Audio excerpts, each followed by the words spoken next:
Ford just announced that they're moving their entire building of small cars to Mexico. It's moving all of its small car transportation and production to Mexico. Think of it. And that's after 2 years ago, they built a $2 billion plant to build other things. Ford is leaving. You see that, their small car division leaving. Thousands of jobs. We can't allow it to happen anymore. All right, now, Ford Motor says whatever we're losing here in the U.S., we're gaining and hiring a lot more people in the U.S. in other divisions and other areas. This is just a small portion of that. Nevertheless, Donald Trump's made it very clear how he feels about companies doing that. He'd slap a tariff, a tax on each vehicle when it's resold in the United States. Toyota Motor North America CEO Jim Lentz is here. He says these companies actually, for the time being, doing just the opposite, expanding in the U.S. of A. Texas, more to the point, Plano, Texas. Very good to have you, sir. Thanks for coming. Thanks for having me. You would not be the first or likely the last CEO to be drawn to the very business-friendly environment of Texas. But you're going full throttle here. I mean, this is quite an aggressive expansion.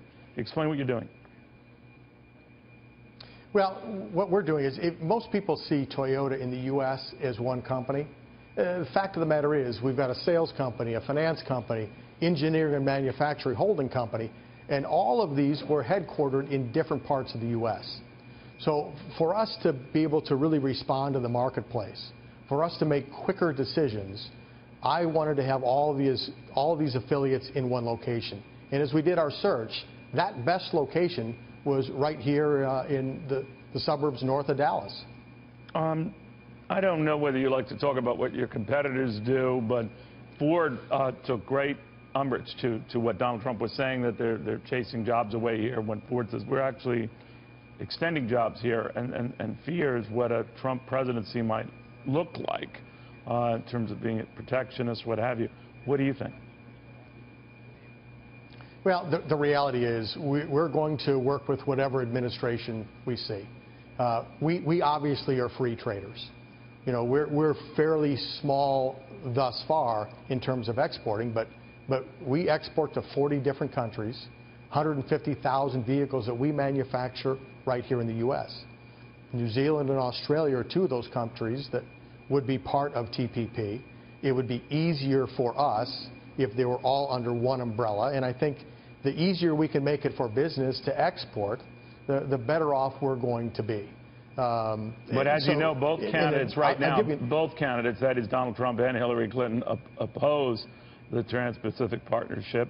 And I'm wondering if you make any such moves to expand in these markets beyond what you've already done, whether you would be penalized for that, or whether those in power in Washington, Democrat or Republican, would pile on you like a ton of bricks.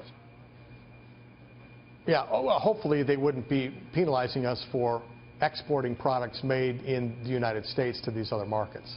And that's what we're doing in New Zealand and Australia. But again, to deal with separate trade agreements with all these countries, it makes it more difficult for a free trader to be able to do that. And I think it plays long-term into China's hands if we do that. And hopefully over time, that will be understood. A perfect example is Korea. We had the free trade agreement with Korea a few years ago. 2013, the car of the year in Korea was a Toyota Camry hybrid made in Kentucky. So that's what free trade allows. And so that's what free trade allows. And I think over time, we'll understand that. All right. Jim Lentz, thank you very much. Toyota Motor North America CEO, talking about expansion plans in Plano, Texas.